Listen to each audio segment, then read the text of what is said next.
Another one of Memphis's very own local chefs getting some well-deserved national attention. Tamara Patterson, better known as Chef Tam, who owns the Underground Cafe, is competing this weekend on the Food Network's cooking competition show called Alex vs. America. This will be the chef's 6th TV appearance competing against an Iron Chef. Now, Chef Tam says she's honored to have this opportunity. Also, we'll update you on the outcome of the competition tomorrow. Up next, we've got meteorologist Danielle Moss back with a full weather forecast.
Right now, the Mid-South certified most accurate forecast.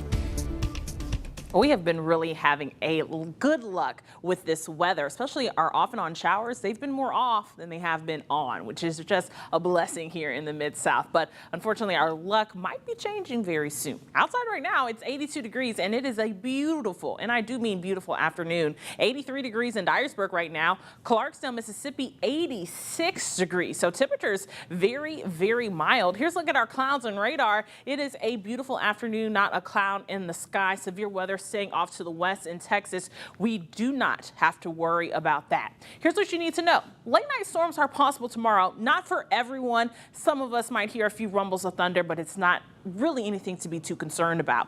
Humidity, though, that's going to be back in action this week. I know it's hard to believe we are still in spring, but tomorrow it will be a little bit muggy outside throughout the day. This is our dew point at around 67 degrees, so definitely feeling a little sticky outside tomorrow for your Sunday. Highs tomorrow will be near 84 degrees here in the Metro Memphis area, around 86 degrees in Dyersburg for your Sunday, 86 degrees in Oxford, Mississippi. So overall, not too bad. Here's a look at that severe weather outlook. As you can see, it is barely, and I do mean barely, clipping our viewing area. And that's why I'm saying that the storms aren't really going to be too much to be worried about. Let's time it out for you. some of us could be seeing some light showers throughout the afternoon, but it's not going to be anything that you're going to be seeing a complete washout for. The first chance for some possible isolated thunderstorms will be around 2 o'clock on your Sunday afternoon, mostly in the western part of our viewing area. So that's definitely going to be in McNairy County and maybe in Corinth, Mississippi as well. Then we start to see them kind of dissipate just a little bit into the early evening. Then late night Sunday into early Monday morning, literally at midnight on Monday morning. That's when we're going to hear a few more rumbles of thunder, especially north and west of I-40. And those storms kind of just hang on that same line throughout the night and into early Monday morning. Then Monday morning, it looks like we will be mostly dry. Our muggy meter is definitely looking a little bit outstanding for the entire week. Looks like Tuesday, we could be feeling a little bit more like 90 degrees outside here in the Mid-South. Here's a look at your 7-day forecast. Temperatures above average over the next 7 days. So it'll be pretty nice. Unfortunately, there is a slight chance for rainfall pretty much every single day next week. It's not going to be a complete washout, but just a chance for some showers here and there. So just keep your rain gear handy as you plan your week. Lakita? Thanks, Danielle. So in other words, pack your patience. Well, coming up after the break, a historic celebration for King Charles III and a big coronation concert with Lionel Richie and Katy Perry.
Now to the historic moment for the British monarchy with coronation of King Charles III and Queen Consort Camilla. ABC's Inez de la Huerta is in London with the details.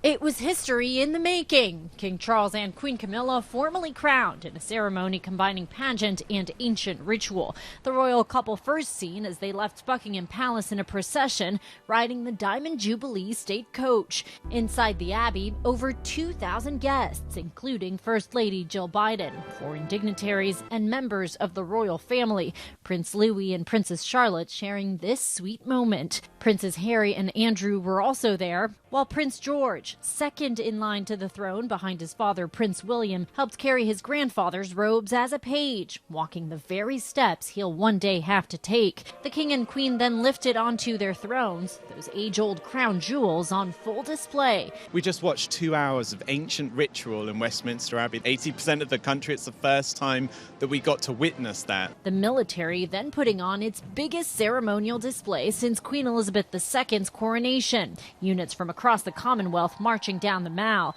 That procession capping off with a short flyover, scaled back due to bad weather. Members of the armed forces and, of course, all of those different troops from across the Commonwealth flying their different flags. That was the Queen's dream. The newly crowned monarchs then coming out on that famous balcony, waving to the jubilant crowd alongside other members of the royal family. Despite the typically British weather, thousands lining the streets of London hoping for a front row seat to history. Once in a life, you know, it's magical. It's such an incredible event. I mean, it's plenty of joy. And tomorrow, a star-studded coronation concert will be held in Windsor, featuring the likes of Katy Perry and Lionel Richie. And across the country, members of the public will participate in the coronation big lunch and street parties. Inez de la Cuetara, ABC News, London. That was certainly a sight to see.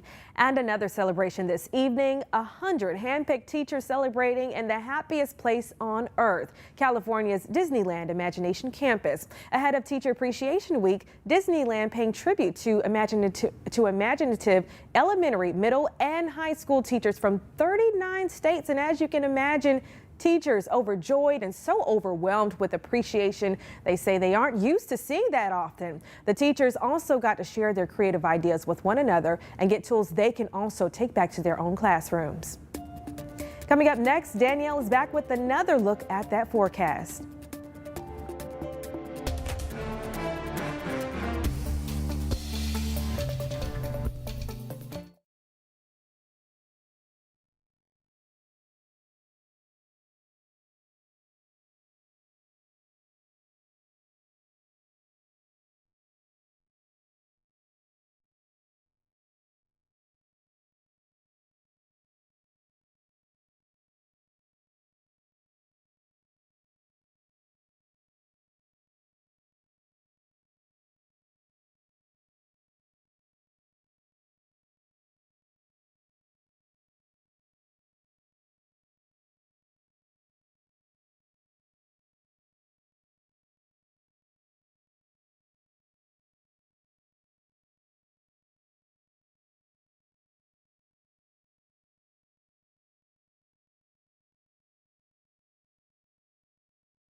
Memphis nurses, check this out. The NICU babies over at St. Francis are ready to celebrate you this week. These babies are dressed all up in their cute nurse costumes for National Nurses Week, which starts today all the way up until May the 12th. These babies have pint-sized scrubs, stethoscopes, and lots of cuteness. Just look at there. Pint-sized So scrubs. adorable.